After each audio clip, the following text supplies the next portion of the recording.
নমস্কার বন্ধুরা, লক্ষ্মীসীমার রান্নাঘরে স্বাগত। আজকে আমরা রাত্রিবেলা রুটি দিয়ে খাওয়ার জন্য কালো জিরে ফোড়ন দিয়ে শুধু প্লেন আলুর তরকারি বানানো আপনাদের দেখাবো। আপনারা পুরো ভিডিওটা দেখতে থাকুন কীরকম লাগে। আলুটা কেটে রেখেছি, এখন কড়াইতে তেল গরম হয়ে গেছে। কড়াই গরম হয়ে গেছে, তেল দেব।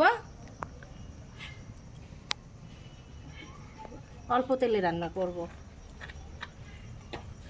এবার দুটো শুকনো লঙ্কা ছিঁড়ে তেলে দেব।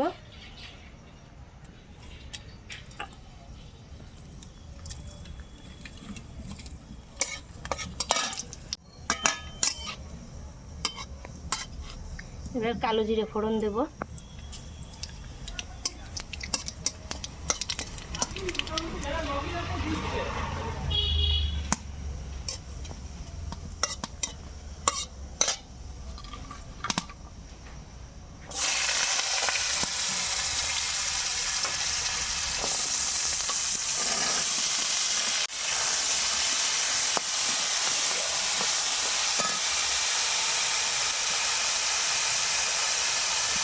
এক চামচ হলুদ দেব।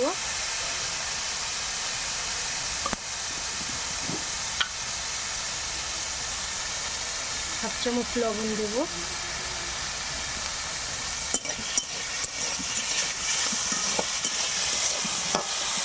তিনটে গোটা কাঁচা লঙ্কা এমনি ফেলে দেব।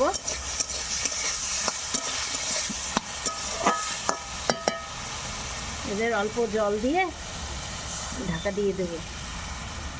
অল্প জল দিয়ে ঢাকা দিয়ে ভালো করে সিদ্ধ করে নেব। এবার আমি ঢাকাটা সরিয়ে দেখবো আলুটা সিদ্ধ হয়ে গেছে কিনা। হ্যাঁ,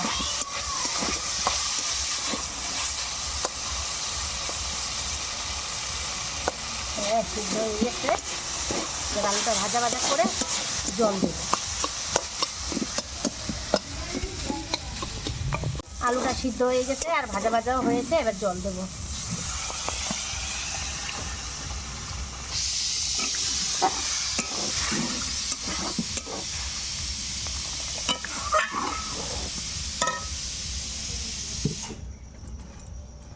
রুটিও বানানো দেখাবে।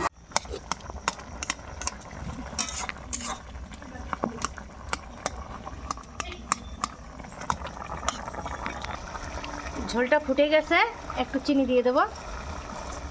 এবার নামাই দেবো। হয়ে গেছে তরকারি, সাদা আলুর তরকারি রেডি। এবার গরম গরম রুটি বা হয়ে গেছে, এবার নামিয়ে নেব। এরকম তরকারি দিয়ে কিন্তু রুটি ভালোই লাগে, সাদা মাটা, তাই? হ্যাঁ, হেভি লাগবে। কালো জিরে ফোড়ন দিয়া আর এই শুইয়ে দিয়া পেটে খাওয়ার জন্য রুটি বানাবো। রুটিটাকে বেলে নিই।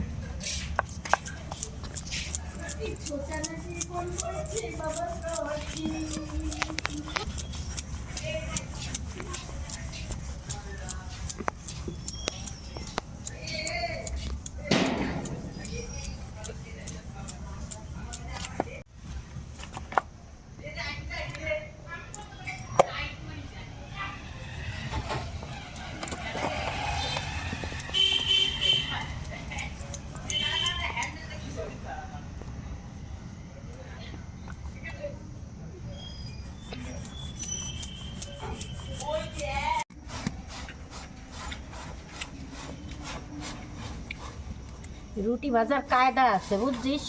ও শালা, ভাজার কায়দা আছে। তোর জ্যাঠাটাই সেদিন আমারে করছে, বাহ তোমার রুটি তো সেই হয়।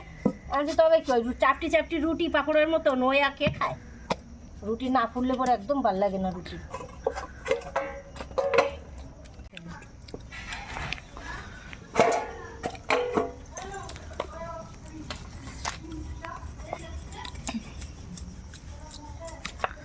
তরকারিটা কেমন হয়েছে বল?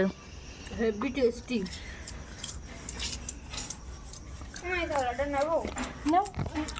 না এটা নিও না, তুমি অন্য থালা নাও বাবা। এটা রুটি ঢেকে।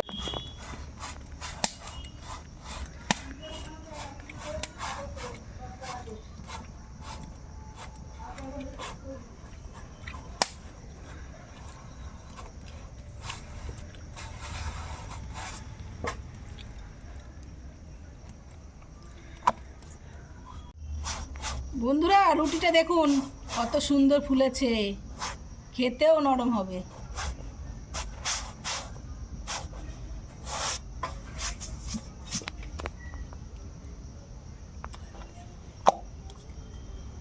বন্ধুরা, আমাদের এই যে রুটি আর তরকারি বানানো হয়ে গেছে। আপনারা অনেকেই এইভাবে বানিয়ে খেয়ে দেখেন, তাও এইভাবে আমরা যেইভাবে বানিয়েছি সেইভাবে খেয়ে দেখবেন, আশা করি ভালো লাগবে।